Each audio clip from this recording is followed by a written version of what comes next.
Yeah. Well, all right. Like you always say, welcome, welcome, welcome. #1 sports talking D.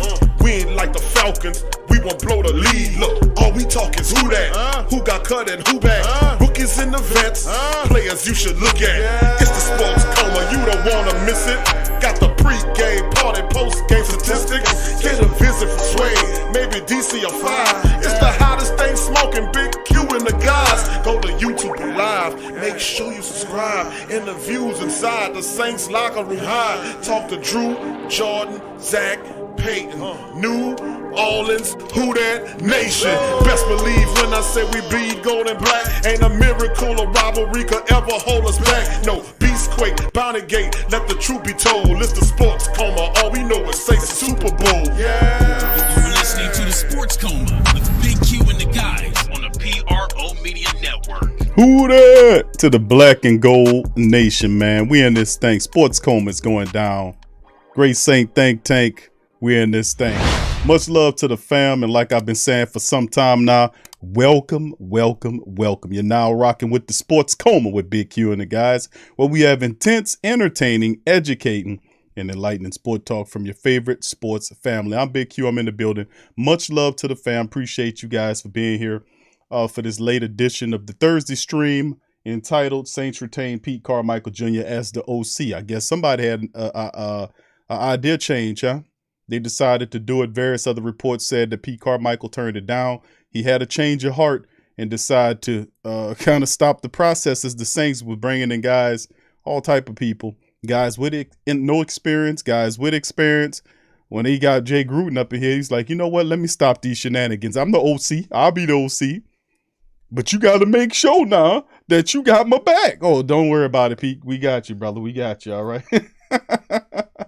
Much love to the fam. Appreciate y'all being in the building. Much love as we start the stream. Much love to my dog, Hoodie Jube. He was the sponsor of the Sports Coma this month. My dog, Hoodie, much love to you. Please feel free to check out his channel and give the brother a subscribe. He's doing good work over there. Much love to my dog, Hoodie. All right, so with that being said, welcome on into the stream. Big ups to the fam. Appreciate each and every last one of you. Tyrese, Brian Pearson, Pickett and Flickett. T Dirty, Trey Joseph, 504 Hot Boy, Louisiana Kid. Yeah, we're going to be doing some New Orleans Breakers content. You better believe it. I got a story I'm going to cover, matter of fact, today. It's crazy how the Great Saint Think Tank be on the same collective, man. It's just amazing. Who that, Dana? What's up, Queen? Who that to you and the rest of the queens and kings of the coma? We in the thing. Zoidy, what's up, fam? Who that to you? Ant-Man. Brother Frederick is in the building. What's up, fam? Brother JT is in the building. Who that to you as well? Much love to the fam. Pelican Nola's in the building as well. Shotty is in the building. What's up, fam? Who that to you? Appreciate each and every last one of y'all. That OG in the building. Jerry Paul Jr. is in the building. What's up? Slim South, what's happening, fam? Good to see you as well. Much love to the fam. Nola Balls, I see you, fam. Hit the like button, fam. If you're not a subscriber, please feel free to subscribe and join the Sports Coma, man. The Great Saint Think Tank. We in this thing. Free game. What's up, fam? Demetrius, who that to you as well. Much love to Demi. What's up, Queen? Who that to you and all the fam out there. Much love. What's up, Mike Hold'em, Hook TV in the building. Saints Pelican Nations. Who that to you?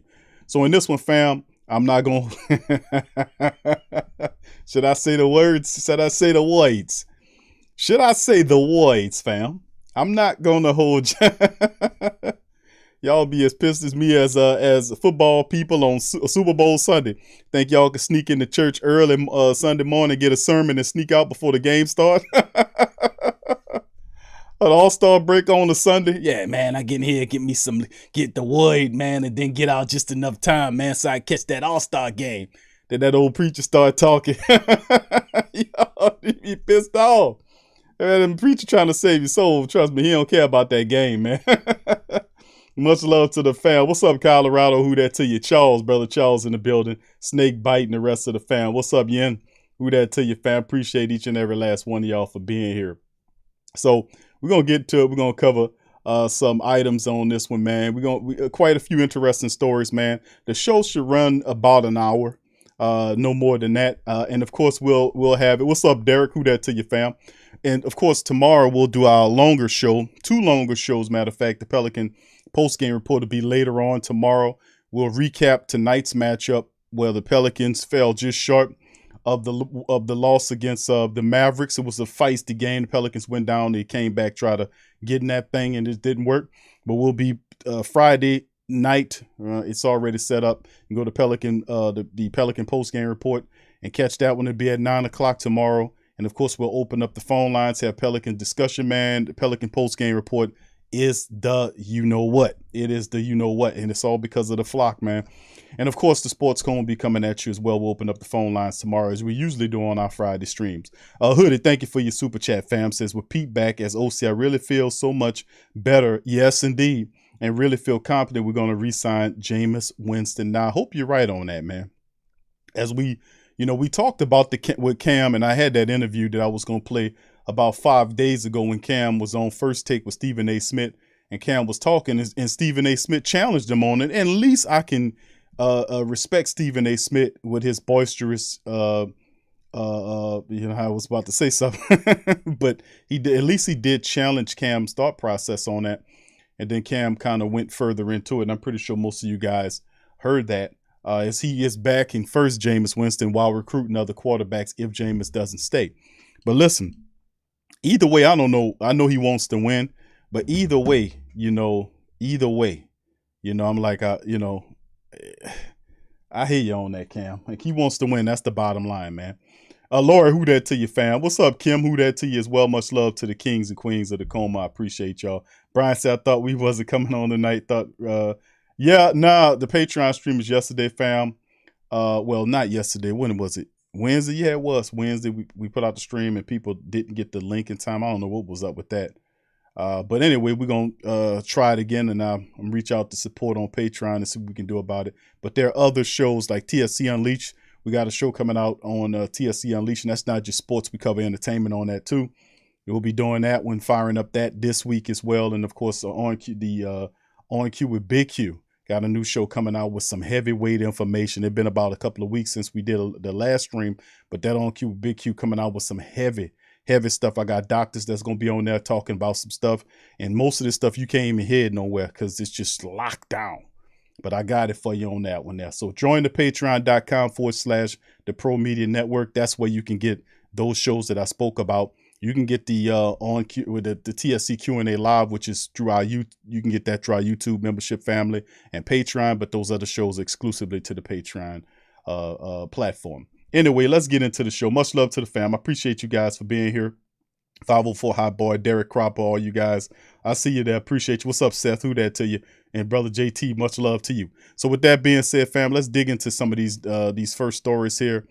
And we'll start off with the Carmichael story. Obviously, the stream is named after the sources. And of course, this was a bit of a surprise here. And matter of fact, there go the Cam thing right there.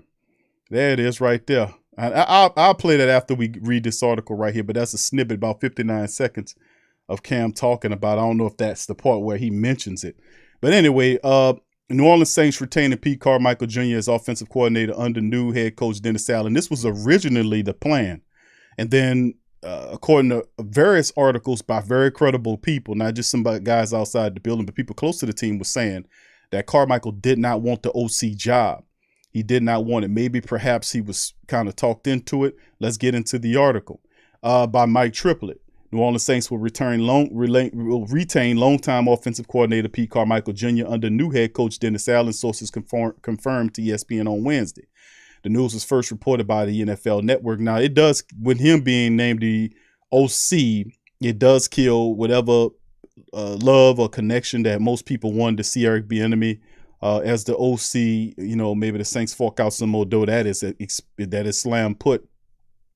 The Saints considered external candidates included report interviews with former Washington head coach Jay Gruden, current Indianapolis Colts running back coach Scotty Montgomery, among others. But they ultimately decided to stick with Carmichael, who has been with the team since he first joined Coach Payton's original staff in 2006. So yes, Carmichael been with the Saints for a long time. He set up under Coach Payton with a number of different jobs, offensively speaking, and really a 50-year-old coach with all of the advanced training that he has, how to operate Coach Payton's system. would work. And the thing about Carmichael, like I say, he's a low key dude, doesn't want to, to be out front and all that kind of stuff. But the thing that really makes Carmichael attractive, if you think about it in terms of what he brings to the squad, is the fact that the team still wants Coach Payton's offense, even though Coach Payton's not here. Now, what they do not get with Coach Payton gone is that, that brashness that come with those play calls. Like, instead of going for it and putting your power set in there and running with that 4th and 1, here come Coach Payton with an end around. Hopefully that type of shit's dead. But yeah, the gambler mentality that Coach Payton had on calls, that will definitely be dialed way back, because Carmichael is very conservative. He will give you more of a balanced approach that a lot of Who Dat family members are looking for. So they won't, even though Coach Payton got out of here, they still want some semblance of his offense that we've had so much success with. And who's better to operate the offensive coordinator position? Maybe Drew Brees, but of course he's broadcasting.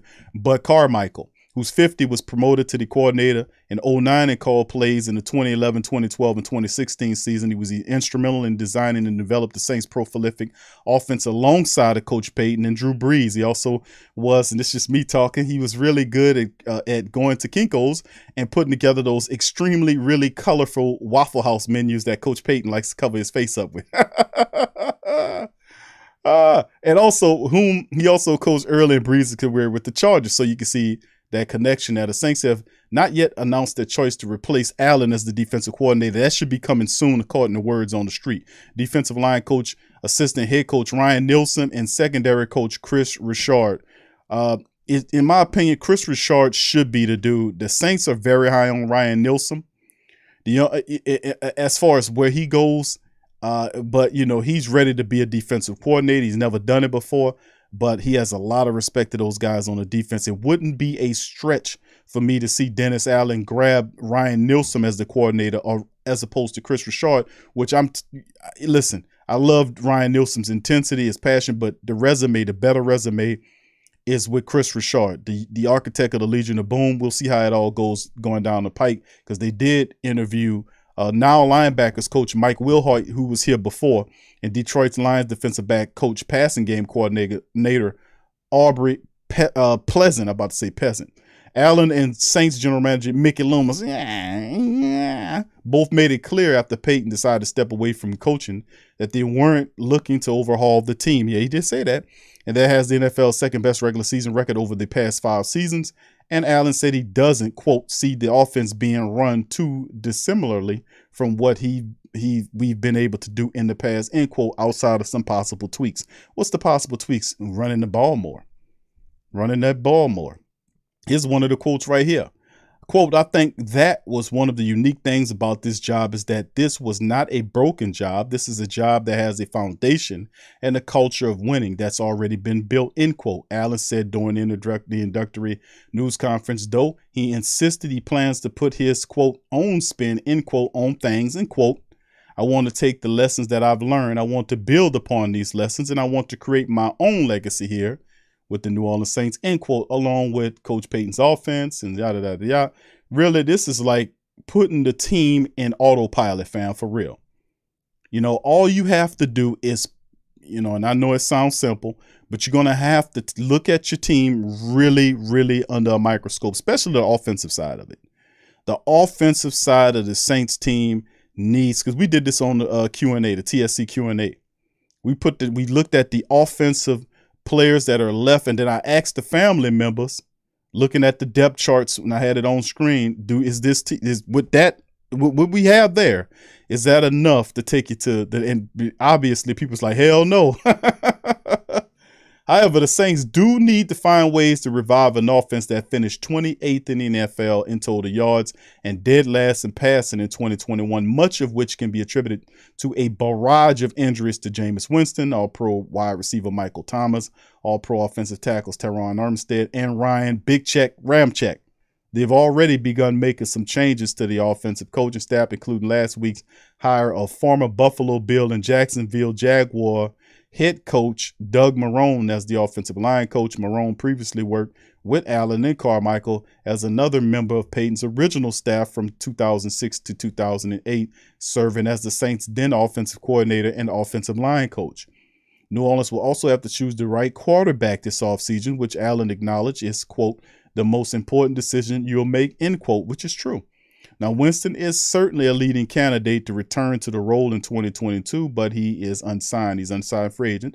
And the Saints also potentially aim high with a trade for an elite quarterback, despite their salary cap constraints. So all things are on the table. Jameis Winston most certainly would make sense for the black and gold Saints at this juncture.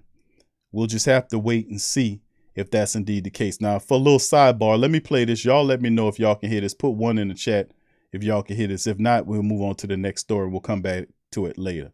This is what Cam was saying. I don't know if it's the part where Stephen A. quizzed him about what he was saying about Jameis.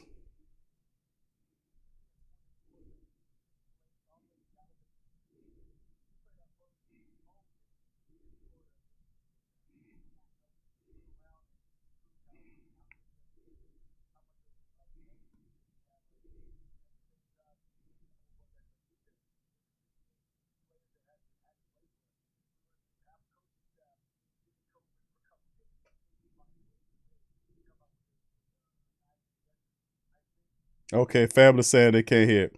We're going to bounce on it, fam. We'll come back to it. All right, let's move on to this one right here. Bengals Eli Apple, former Saint, says all jokes and hate pointed his way. Quote, rewoke a fire, end quote. First of all, let me tell you something, bro. It just shows the man got hit in the head too much.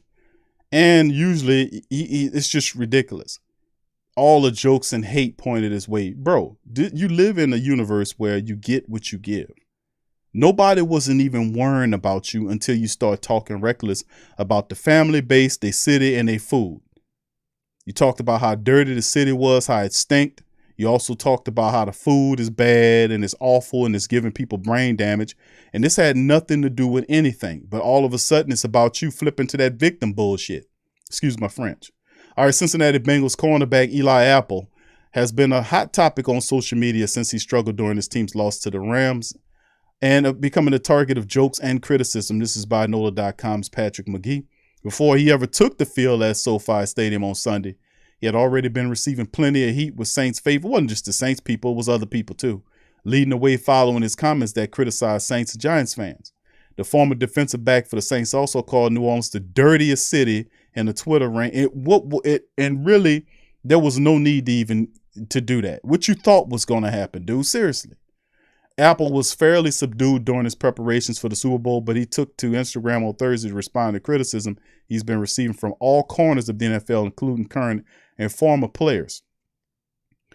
And he said, y'all rewoke, y'all, and see, this was, you supposed to be had this fire. How you playing in the Super Bowl you don't have the fire turned on?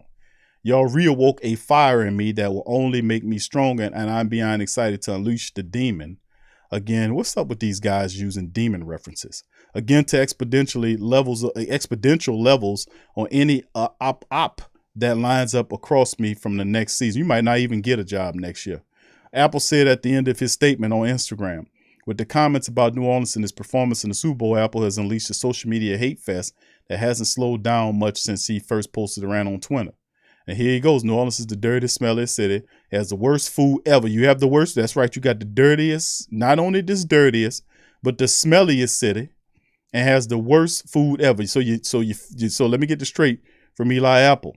He said your city dirty, and it stank, and the food is awful, and that swine, meaning that's a term that people use for pork, and crawfish, that's killing y'all brains. Y'all meaning all of the Who Dat Nation. Even though some of the people don't even eat that. As long as he continues to make comments and feed the flames, it'll be hard for the Ohio State product to avoid being the butt of jokes in the future. Now, he's going to be that forever. And the reality is you're going to lose because you can't compete. You're going up against the people and you're in a state of wrong. You're totally wrong here. You can't. The Saints traded for this guy. Brought him here, showed you love when nobody wanted you. The people supported you. And the reason why you didn't make it is because you couldn't perform up to standards. You couldn't satisfy the Who Dat Nation. You couldn't satisfy the team enough for the coach to say, you know what? we gonna keep you here and we'll work with you. No, you will. And see, the Saints were so good with people. Just like if you think about it with Ken Crawley, the Saints would give you an opportunity, even though Ken Crawley was terrible prior to him coming back here. But he came back here, showed up, and he had a work ethic that he was willing to handle the business. He had a work ethic that he was ready to handle the business. And as that result, the Saints showed him love. He stepped up and did that. We gave this man love. It's not like just like you hear the story about, who was it? KJ Wright, who said he was trying to sign with the Saints, but the Saints didn't want him. Did y'all hear that one? KJ Wright said he was trying to sign with the Saints, but the Saints didn't want him. I was like, oh, wow. How about that? KJ Wright and freaking Demario Davis next to each other. But anyway, we ain't gonna worry about that, because Quan Alexander did just fine and the rest of the guys did just fine. But could you imagine? Anyway, but this guy here, when the Giants got rid of him and he came here, the Saints gave this guy an opportunity to be a player for him. Now, the thing is, to show you how messed up the mentality of some of these people are, is that instead of taking onus, it wasn't the Who Dat Nation or the Giants family that pushed you into the bottom and said, you know what, we're gonna trip you up on the field, we're gonna lasso you, we're gonna put banana pudding in your shoes, we're gonna put bad smelling diapers in your helmet. No, we ain't do none of that. We're gonna fill your gloves with mustard. We ain't do none of that. You went out there and you was the butt of your own damn jokes. You went out there dumb as hell, turned around as hell, non-fundamental as hell. The people recognized you as the weak link and they attacked you. That had nothing to do with us. And you, my friend, was the reason why the team is what they are. You are. So all this stuff about you awoke a demon in me, that's the problem with you. Leave the demons alone, partner, because the demon is what got your ass in trouble, because it was the dumbass demon that told you to say that rhetoric about the city of New Orleans. So stop it, man. Take onus of your take responsibility for your actions, brother. Take responsibility. Stop talking about People's City, bro.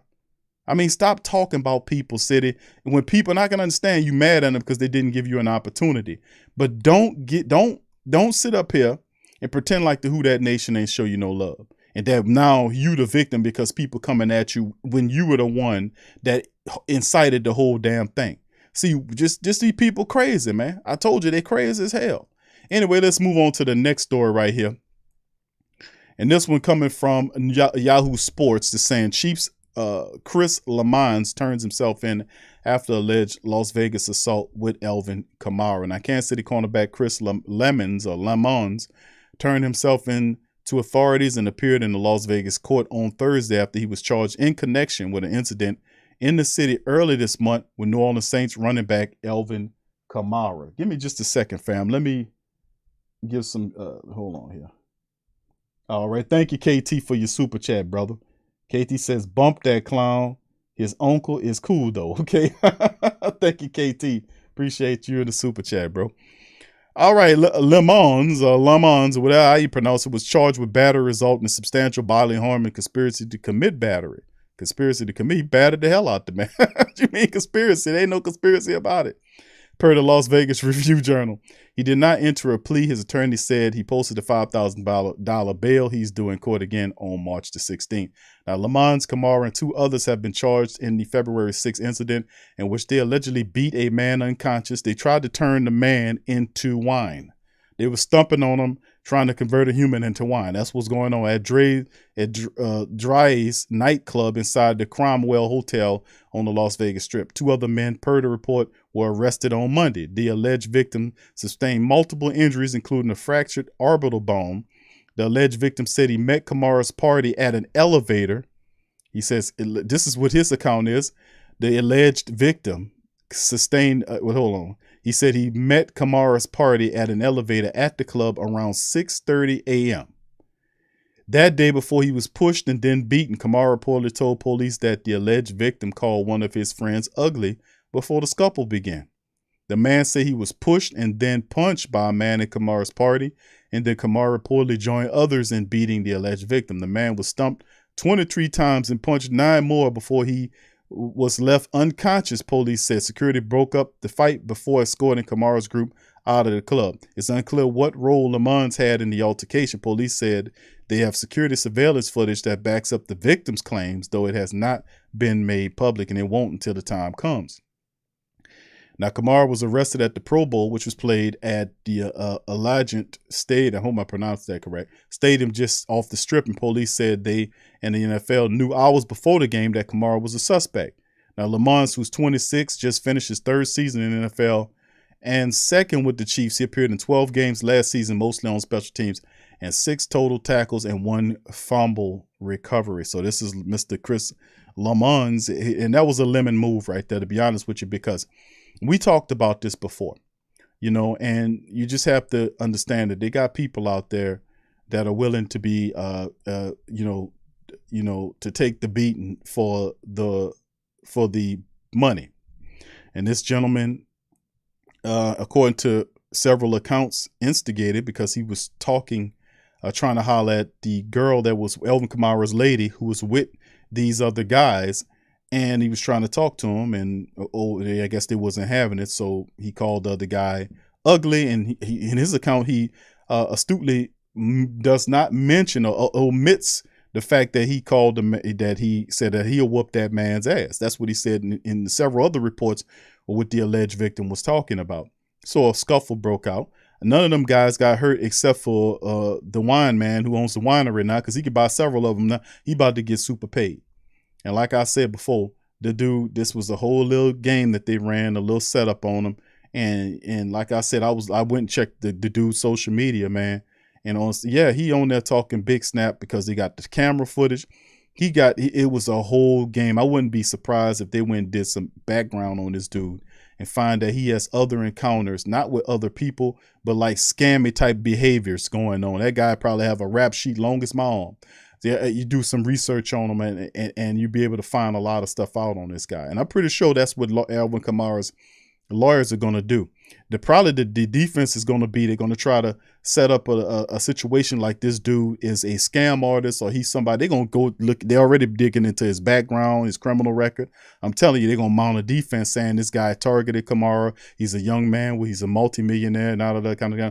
And he going to have to pay him something. But you know how they're going to spend it. It's going to be interesting to see, because March is when all this is supposed to happen. And Kamara is working on that defense. But that videotape back in the alleged victim.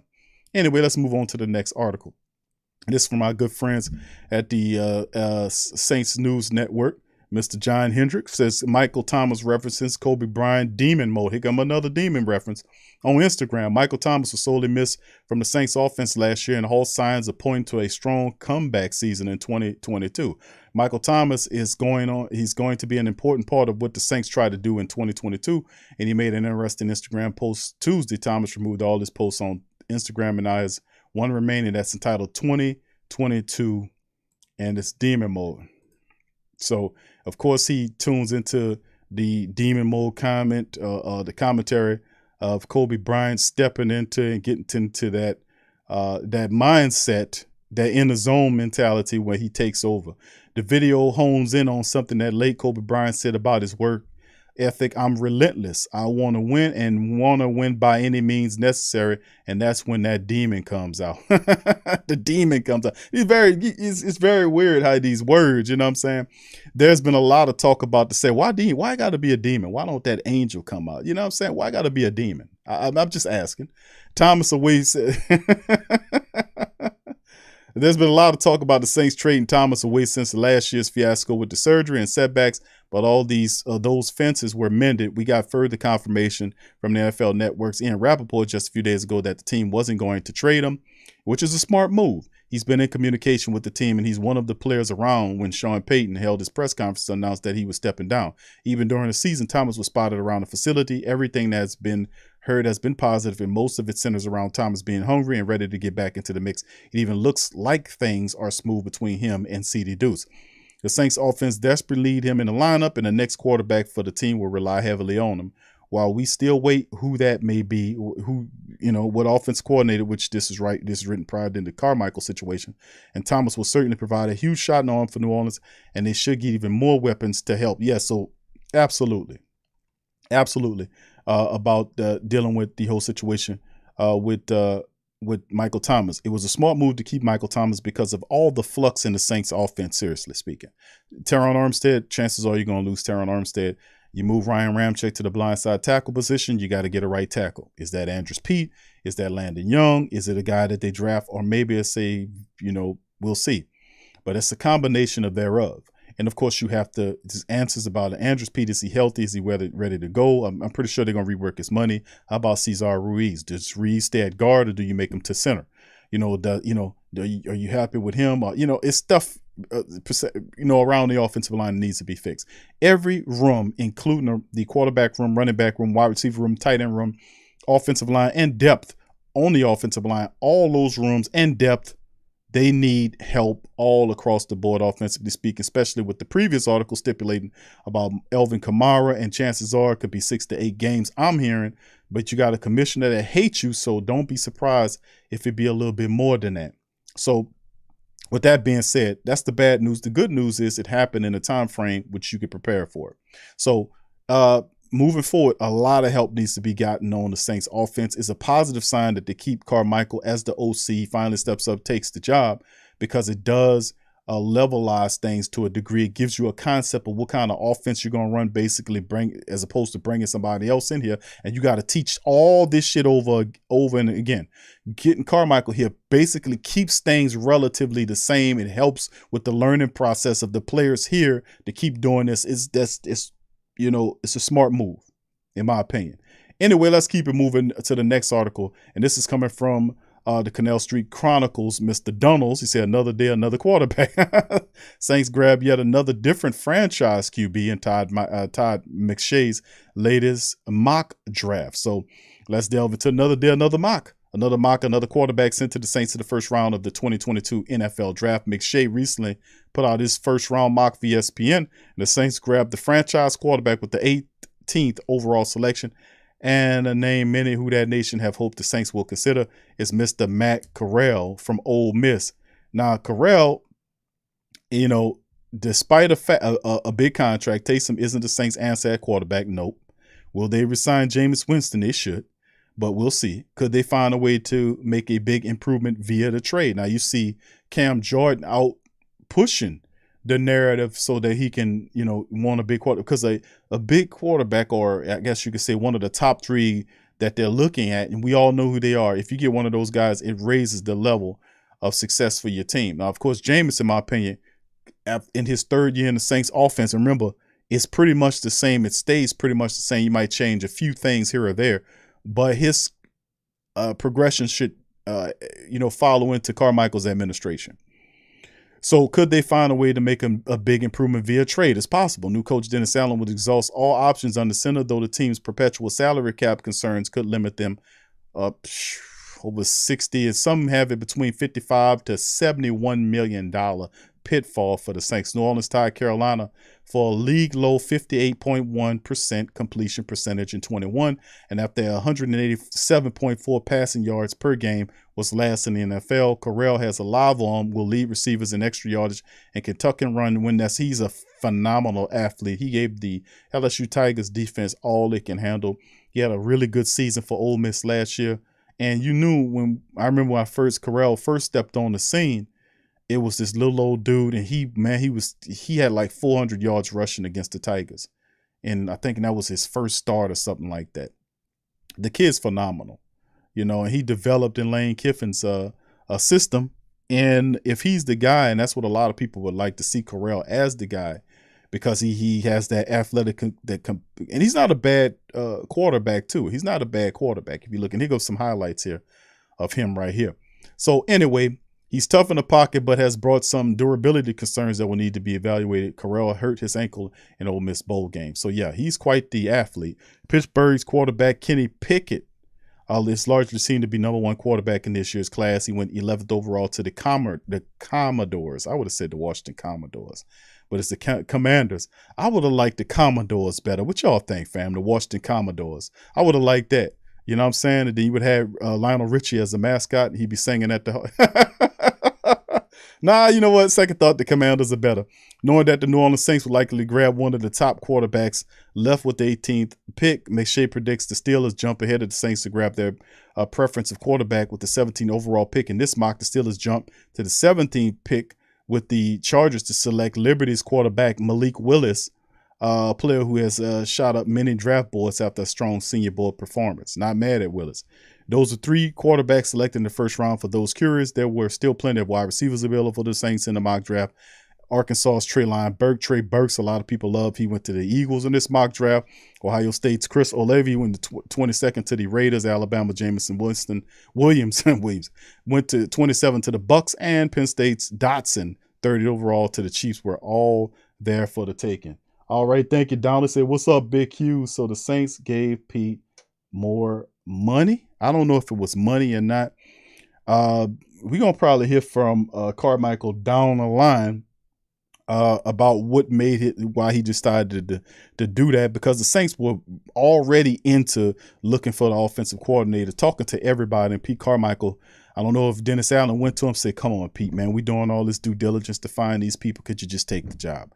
And if I will take all the pressure off of you, man, you know, yada, yada, yada."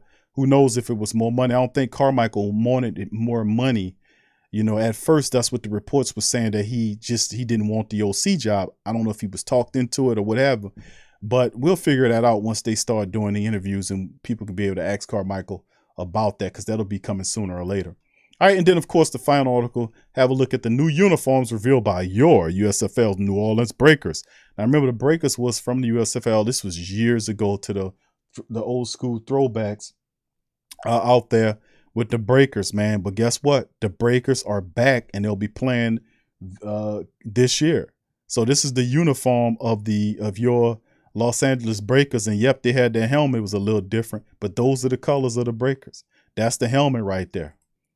And then, remember, these teams will be playing, the Breakers will be playing out of Birmingham. They got them all playing the first year out of Birmingham Stadium. Until then, the next year they'll go to their hometown stadium. So this is the helmet of the New Orleans Breakers, man. It's the uniform. Y'all tell me what y'all think about the Breakers. And yeah, we're gonna cover some Breaker commentary as well, man. We're gonna cover. Matter of fact, let's get into some of this right here by Pat McGee as well.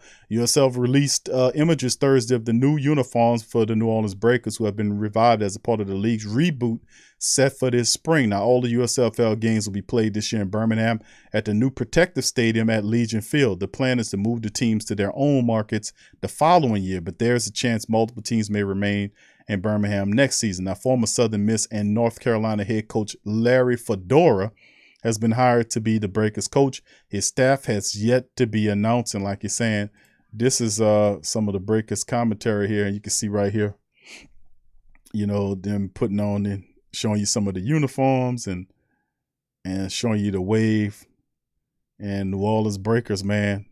And there you go. So April the 16th, the USFL is back in the building. Again, so the Breakers existed as a part of the original USFL season plan in 1983 campaign in Boston, 1984 in the Superdome in New Orleans, and 1985 at the Civic Stadium in Portland, Oregon. Former Oklahoma running back Marcus Dupree was the biggest name on the roster when the Breakers played in New Orleans. And the USFL has broadcast contracts with NBC and Fox, which owns the new league. So it's a real different thing.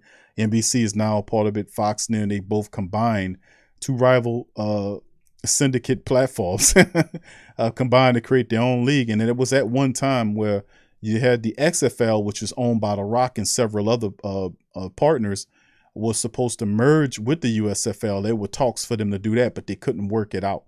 So that would have been fly too, because that's less competition, more teams put into the hole. That could still be revisited. Who knows? You know, because it'll take multiple leagues to compete with a behemoth like the NFL anyway. All right, so there you go. The blue wave is incoming. That's, you know, they showing you some of the, let me see if I can pull up on a Twitter account right here. As you can see, they're showing you some of the away jerseys, which is all white with the blue, and the home jerseys there. So pretty cool. What y'all think about that? That's pretty cool. We got another team here, another football team come back. USFL announced this week that its playoffs and championships games will be played starting on June the 25th at Tom Benson Hall of Fame Stadium, which is next to Pro Football Hall of Fame in Canton. The USFL season is scheduled to start on April the 16th in Birmingham. Also on Thursday, the USFL had a lottery for the upcoming draft. The Breakers received the 8th and final overall selection in the first round. The rest of the first round order will be number 1, Michigan, 2, Tampa Bay, 3, Philly, 4, New Jersey, 5, Houston, Birmingham at 6, and 7, Pittsburgh. The franchises include in the 8-team USFL, and their coaches are Birmingham Stallions, Skip Holtz. I'm about to say Lou Holtz. Head coach Skip Holtz, Pittsburgh Maulers head coach Kirby Wilson, the New Jersey Generals head coach Mike Riley, the Houston Gamblers head coach Kevin Sumlin, Tampa Bay Bandits head coach Todd Haley, Philadelphia Stars head coach Bart Andrus, New Orleans Breakers head coach Larry Fedora, and Michigan Panthers head coach Jeff Fisher, the former Tennessee Titans coach for many years, is back in the professional ranks. So those are the teams and those are the coaches, family. And like I said, April the 16th, it'll all start with your New Orleans Breakers, man. That's pretty cool that the Breakers are here. So let's just do a quick recap of the stories covered tonight. The New Orleans Saints retained Pete Carmichael as their offensive coordinator under new head coach Dennis Allen. We talked about that. We also covered the article about Eli Apple. A former Saint says all jokes and hate pointed his way. Rewoke a fire. Well, bro, don't forget you was the one that was talking calling New Orleans a dirty, smelly city with horrible food, really bad food, and that the swine and the crawfish is giving y'all brain damage. So you insult the people's intelligence and also talks a mess about the Giants, and then turns into a victim and says all the hate that he's beget. I mean, it's absolutely phenomenal how ridiculous that is. Also, we talked about Chiefs Chris Lammons turns himself in. And he was with Alvin Kamara doing some of the creation of the winery in Las Vegas. So he turned himself in. We talked about that. Mike Thomas reference to demon mode. We covered that into this show, as well as talked about the Saints grab yet another different franchise QB in Todd McShay's mock draft, which is Mr. Matt Corral from Ole Miss. How you feel about that, KT? And of course, we covered all items on your New Orleans Breakers, who's the coach, the uniforms. We talked about a little history of it as the Breakers are coming soon. Pretty cool. All right.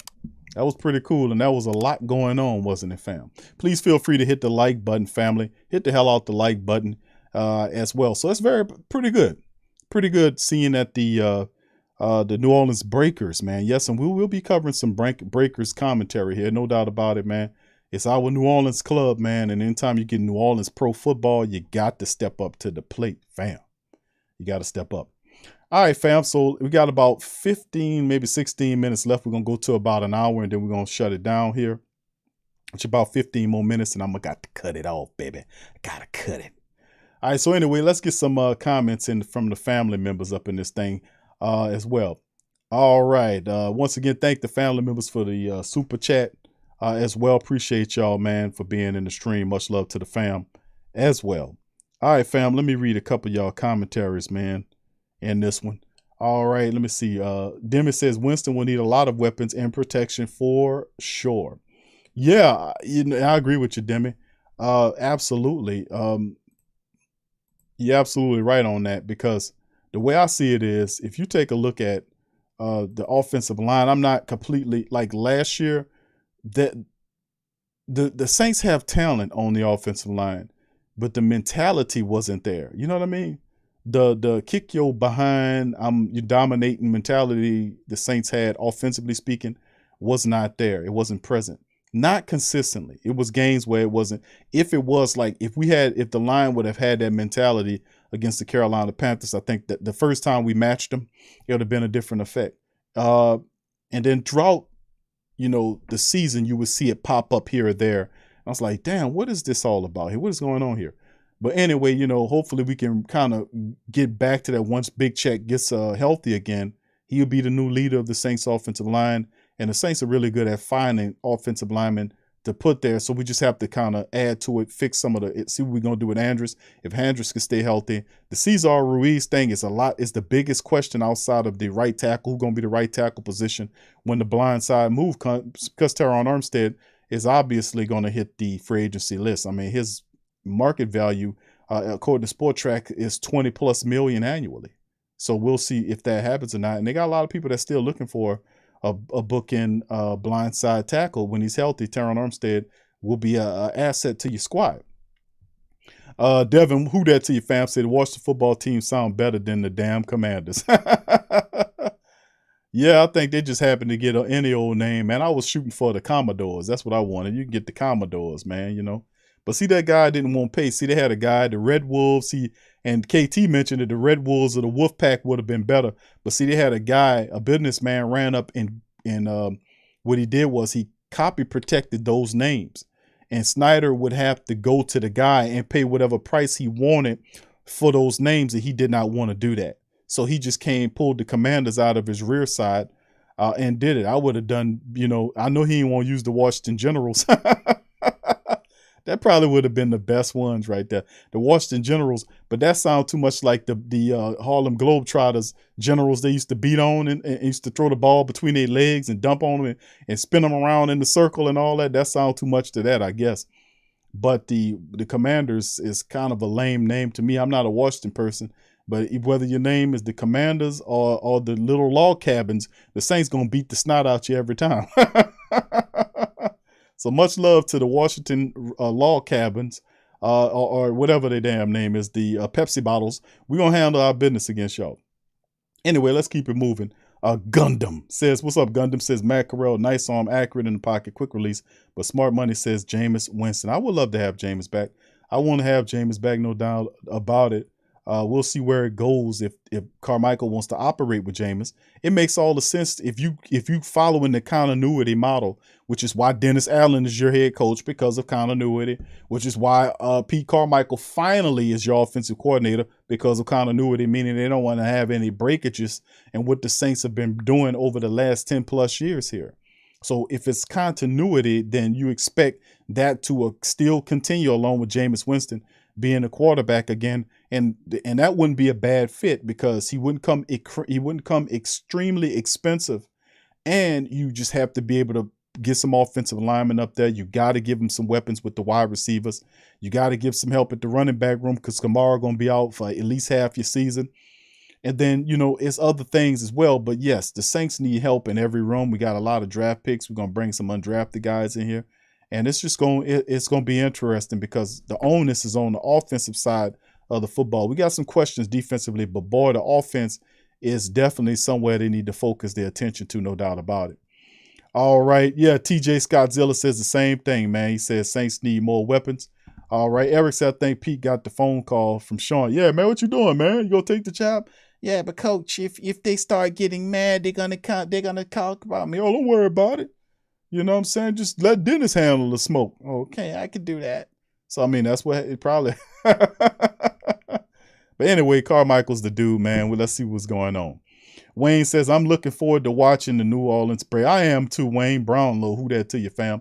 I am too, bro. It's been a long time since we seen the USFL. I remember that back in the 80s, man. That was a long time ago. They played in the Dome that one year, and then they moved around. It wasn't very good, but it was still cool to see a professional team in the city of New Orleans along with the Saints. It's still pretty cool to see that. It's kind of a change of scenery thing, And plus, it's summer football. So that's another positive right there. You have a New Orleans professional team during the summer, playing during the summer, and then they lead right to before the Saints start getting busy. So it fills the gap of professional football for the city of New Orleans, which is pretty cool. Think about that for a second. It's pretty cool to see that happen. The Saints got 2 professional teams and the Pelicans. We're on the upswing here. All right, Uncle Paulie says, hey, Q, I'm excited to see Sam Mills inducted in the NFL Hall of Fame. Me too, Brother Paulie. Uncle Paulie, good to see him in there too as well. It's been a long time coming. We finally got him in there. So we got 2 of the 4 Dome Patrol guys. And I don't know if Pat Swilling or Vaughn Johnson gets in there. That probably, we'll see down the line. But in your opinion, in the Dome Patrol, are there any other members that are Hall of Fame guys they're going to reach to? Mike Singletary, who was the leader of the Chicago Bears defense that just eviscerated opponents back in the day, he himself said on NFL documentary about the number one defense in NFL history, he said it was the Saints. He said if they had had an offense, they'd have won a bunch of Super Bowls. That was Mike Singletary said. And the Saints defense, they had the Stone Patrol was a Hall of Fame defense. Right now, we only have two guys in there. That's Ricky Jackson and Sam Mills. Who else is another guy you can really throw in there? They're not going to go and look at the rest of those guys and, I don't know. I don't think anybody else make it. You can say Pat Swilling, maybe Vaughn Johnson. Who knows? But yeah, truth be told, all of the Saints linebackers should be in the Hall of Fame. That was a Hall of Fame defense, and the linebackers was the strength of it. But I give credit to guys like Frank Warren and Jim Wilkes and guys like that up front. Them big suckers right there. They were really good. They were never given any credit. The Saints ran a 3-4 defense, and those linemen kept the Saints linebackers able to roam around and make plays on the field because of the up front three. Jim Wilkes, Frank Warren, those guys were terrific. They were absolutely awesome. All right. Yeah, KT, I was watching. Yeah, say I'm slowly warming up to Corral. Yeah, Corral, to me, man, I watched him take apart my LSU Tigers before. The guy is terrific, man. I mean, he gets on the field and he just makes stuff happen, and that's what kind of player you want.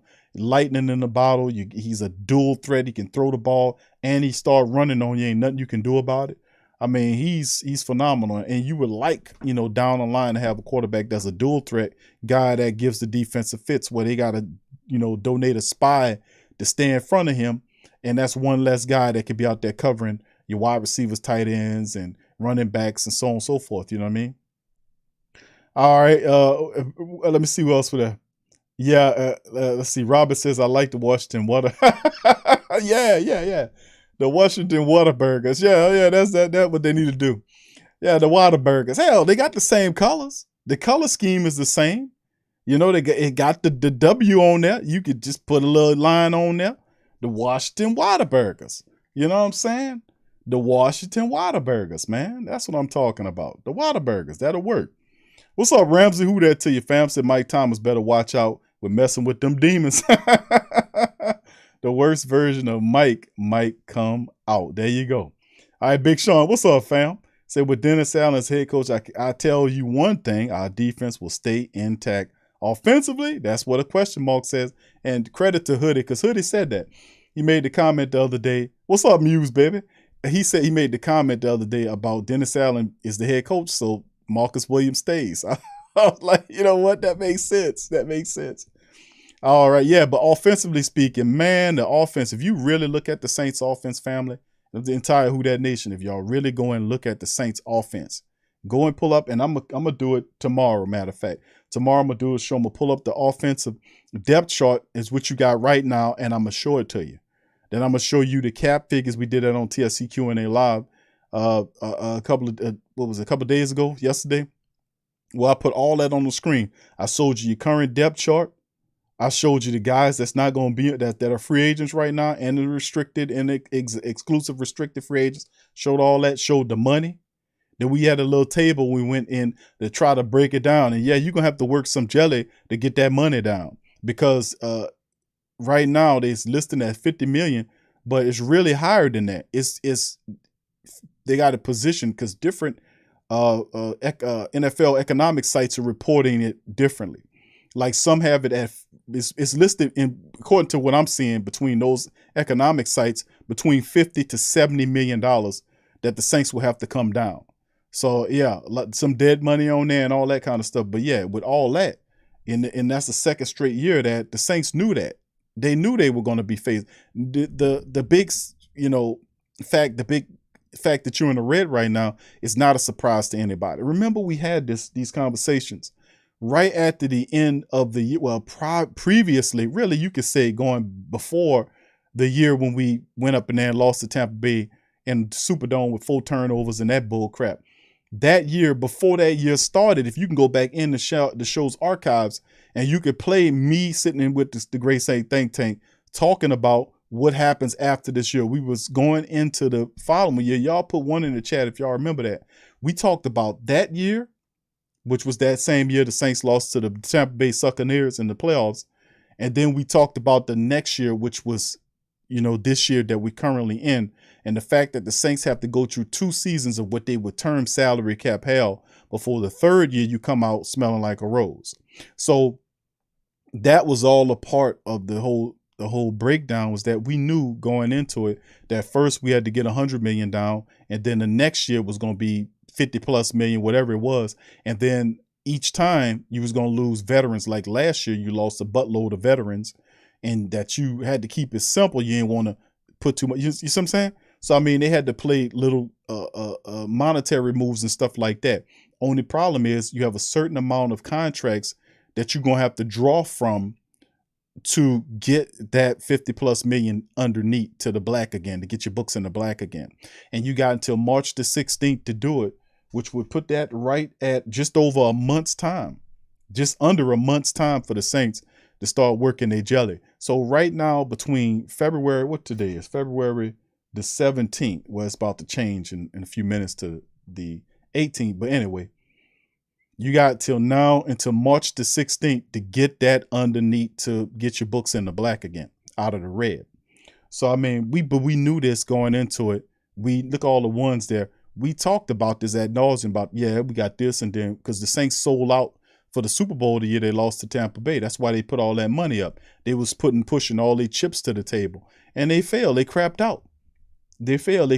So the next year, the Saints had to get all that money down just to get back up there, and did an admirable job despite all the stuff they was throwing at. They still finished 9-8. One more win got you in the playoffs door. But regardless or not, the Saints, we knew that there were going to be 2 seasons of salary cap difficulty that the Saints would have to fix. So at some point, you're going to see some releasings. I wouldn't be surprised if Malcolm Jenkins get released. You're going to be seeing several contract restructurings, and no doubt about it. You might see a trade here or there. You know what I'm saying? It depends. The Saints have to get their offensive line together. They have to get it together, and they have to get the answer. All right. So, KK, what's up, baby? She says Will Smith should get in. Will Smith, poor Will Smith. Yeah, so I mean that would be fun to see him getting that. Gundam says, Q, question. I heard that Coach Payton is upset with Dennis Allen restructure of the Saints staff. Is this accurate? Have you any insights? I didn't hear that. I didn't hear that Coach Payton was upset about Dennis Allen's staff. I know that a lot of people, I don't know if it's Coach Payton, but I know a lot of people, they're not big people, but some people, I guess attached to the team, was upset by the fact that they got rid of the strength, Dale Ripple. They got rid of him because he was there for a long time. I don't know what was the reason for doing that, for busting that move. I don't know. But a lot of people didn't like that move exclusively. Some players involved too, because that man was there for years. He was there for years with Coach Payton. And for you to just like cut him the first move you make, I don't know if he pissed in Dennis Allen's cornflakes or played tricks on him and put a pie for him to sit in at the I don't know what he did, but at the end of the day, that's what I heard. I heard people wasn't happy about them getting rid of that strength coach. That's what I heard. I don't know if it was Coach Payton though. All right. Thank you for the question there, Gundam. Appreciate you, bro. All right. Good to see you, Professor. Who that to you, man? Uncle Paulie says, hey, Q, do you see it having a breakout year next season? Passing your Roach, Bourne, Peyton Turner, Pete Werner, Shy Tuttle, or Granderson? Who? Well, man, that's a tough list. A breakout season. I would hope Peyton Turner would be the guy that would have a breakout. Really, I would like to see Davenport have a breakout season. Uncle Paulie, I don't see him on your list right there, but he should be listed on that list there with the rest of those guys. But Davenport, that's what I want to see, a breakout season from Marcus Davenport. That's what I want to see, Uncle Paulie. I'm gonna throw him on there. It's time for him to step up in the final year of this contract, and he making more money. He need to step up and show that he worth the paper. You know what I'm saying? We know we got Peyton Turner waiting in the wings, But Davenport need to show us something this year, no doubt about it. So I'm going to throw him on that list, Uncle Paul. That's what I think they need to step up. And then we got one more here before we get ready to roll. Ramsey said, hey, Q, how about doing the poll with the fan members on how long will the new USFL last?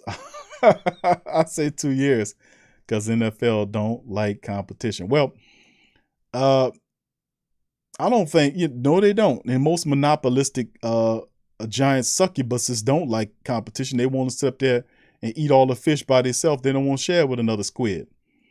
But I think the NFL is going to use them just like they use a lot of leagues, man, like farm leagues. And it would behoove the USFL and the XFL to combine their leagues together. It will behoove them to do that. And I would even say that the best way to do it is to go where the NFL refuses to go. If you want success, and I was thinking about this years ago, saying that the NFL needs competition, then you'll see the rules change. You'll see them get rid of the commissioner. See, they doing that because they sitting up there, they big pocket, big breasted, their head sticking up in the air. They real arrogant because they know they sucking up all of the professional dollars, and and they got command and all this kind of stuff. So, but when you start getting competition, then they're not so arrogant because you have a place to fixate at. So, but I think the USFL and the XFL should combine leagues, start in the summers, and then ultimately build yourself up over time, because the NFL is going to use you as a farm league, and whatever innovations you start, they're just going to steal them from you because that's all they do. They're a bunch of creeps. And outside of that, I would say the success, if you really want people to buy into what you're doing, start going places where the NFL would never go. Like go to Alabama and put a team there. Go to Mississippi and put a team there. Go to Nevada. Go to strong hotbeds, areas around the country that love football, professional football, but the NFL will never go there. That's where you go, and you go there to the biggest city in the state without a football team and give them a football team. That's how you start building, and that's how you get the support of people like that. Make it their own. So I mean, that would be my advice. When I was a child, that's what I was thinking. Like I would imagine, like I had even wrote it all down, man. It was crazy. Like I had created my own football league. I was the owner of this. I forgot what I called it. I forgot. This was when I was a youngster, man. Like I was 8 years old, 7, 8 years old. And I was like, I'm going to start my own league. That's how I was. And I wrote down, I called it whatever I called it. I long forgot it. And then I looked at a map that I had. I went and got a map. It was an old globe we used to have in our house. And I went and wheeled that globe in the middle of the floor. And I had my notebook and I looked at the United States on there. And I looked at all the cities there as much as I could see. And I started writing down some of the names of some of the cities. And I came up with nicknames. And some of the nicknames was like the Phoenix Renegades and the Mississippi Atomics and all this. This is what I was, I forgot what the Alabama team was, but I had named them all. But that would be, and I was like, yeah, that would be a good idea, because you would go there and you would put teams where places where NFL would never go and put a team in Alabama or Mississippi, even though that's where a lot of football talent comes from, Mississippi and Alabama. You see what I'm saying? That's where you go. That's where you put your team. Arkansas, a lot of talents there in Arkansas, a lot of talent in Oklahoma. You see what I'm saying? Go there and put teams in those hotbeds of talent. They'll take it on as their own, and that's how you start growing.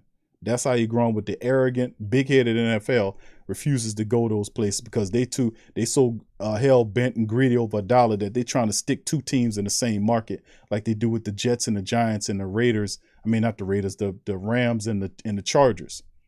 They won't double up the money. Now, each one of them, I said this before, but each one of those teams go somewhere else. Should be a rule where you only have one team per market. You don't need two teams in the same market. I don't care how big the market is, because it takes from other people that could use a team. You know what I'm saying? So you have the Raiders there. The Rams there. Okay, what about the Chargers? Chargers go back to San Diego. But see, that won't happen because the people ain't stupid down there. They wasn't going to pay for that damn building. They say our schools and roads more important. Thank you, DJ Jackson, just to subscribe. Thank you, brother. Appreciate you and welcome to the show, DJ. All right, but yeah, that's what I would look at. Right, Oklahoma City, says O. Henry. What's up, bro? That's how you do it. You got to go to the places where the NFL got its nose up in the air. You go to them and give them the team. It ain't hard. Like I said, but it takes people having vision and not being greedy. And most of the time, these people are greedy. They don't have the vision that it's going to take multiple leagues coming together with shared resources to topple the behemoth juggernaut NFL that's been sitting up there for 75 years with no real competition.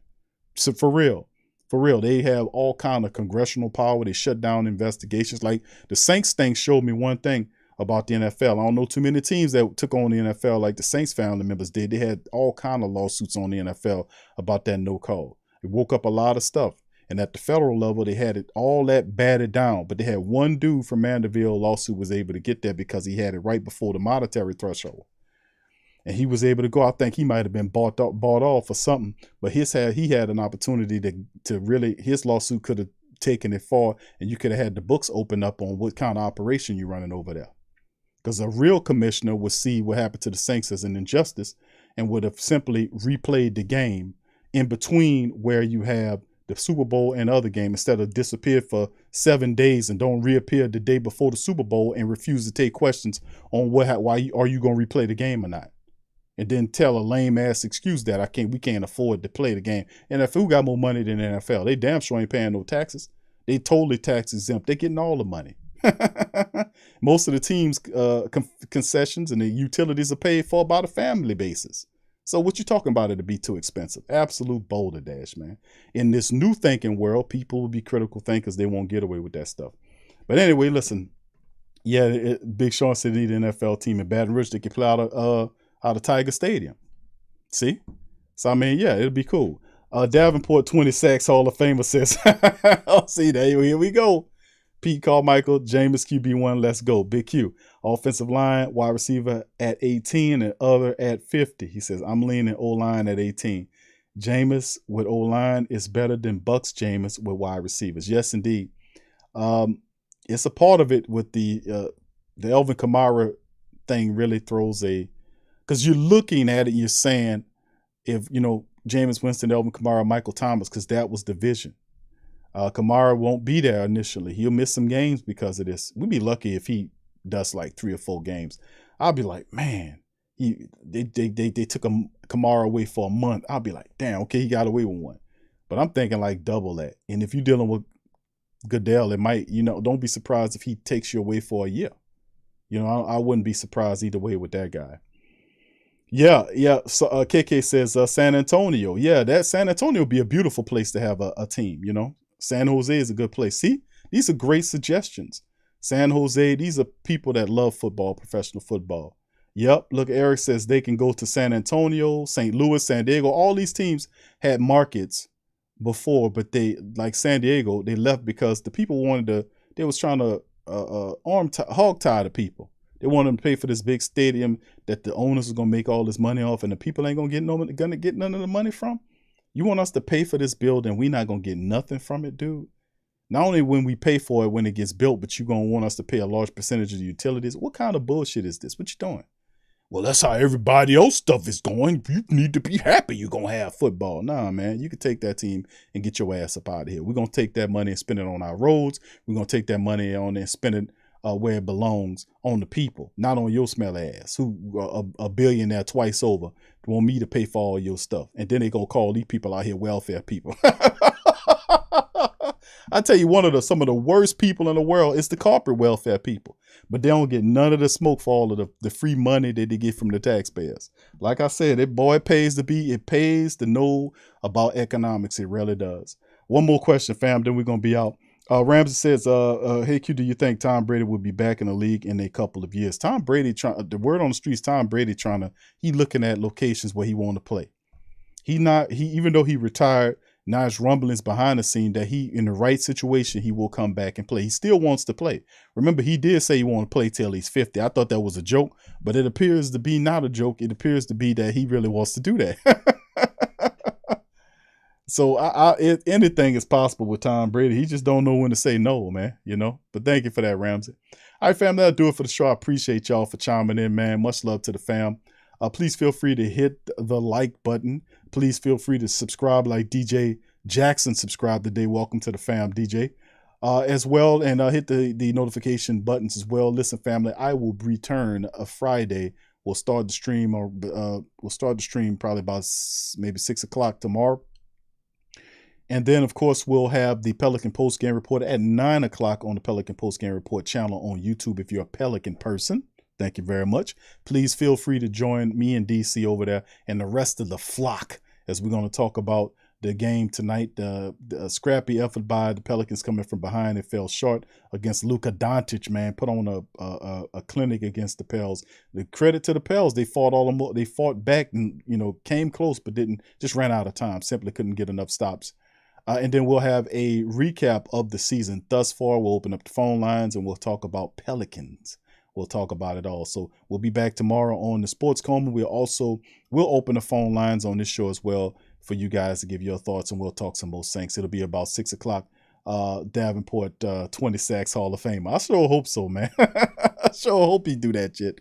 All right, so much love to y'all, fam. I'm going to holler at y'all later. Who that to you?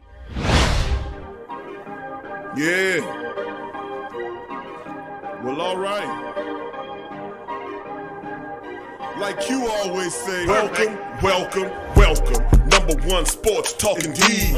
We ain't like the Falcons, we won't blow the lead. Look, all we talk is who that, who got cut and who back. Rookies and the vets, players you should look at. It's the Sports Coma, you don't wanna miss it. Got the pre-game, party, post-game statistics. Get a visit from Sway, maybe DC or 5. It's the hottest thing smoking, Big Q and the guys. Go to YouTube Live, make sure you subscribe. Interviews inside the Saints locker room high. Talk to Drew, Jordan, Zach, Peyton, New Orleans, who that nation. Best believe when I say we bleed gold and black. Ain't a miracle or rivalry could ever hold us back.